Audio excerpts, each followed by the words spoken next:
स्वतंत्र उत्कल प्रदेश गठन में जो ओडिशार बरपुत्र मानकर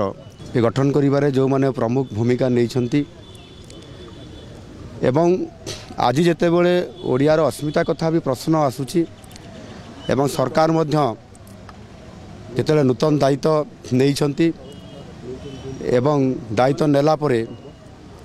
आमे समस्त ओडिशार से बरपुत्र मान को श्रद्धांजलि पूर्वक सम्मान देवा सहित ठारू आशीर्वाद ग्रहण करुचु एवं निश्चित भाव में आज रज उत्सव आउ से शुभ अवसर रे आज आज आमे तांको श्रद्धांजलि ज्ञापन करिया पूर्व तांको आशीर्वाद नौचु। निश्चित भाव में आगामी दिन में ओडियार अस्मिता कथा को जो प्रश्न आसी ताहा निश्चित भाव में समस्त कथा को गुरुत्व सहित ओडिशा को दियाजिबो एवं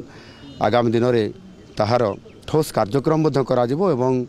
सेति पई रोड मैप प्रस्तुत होउछि।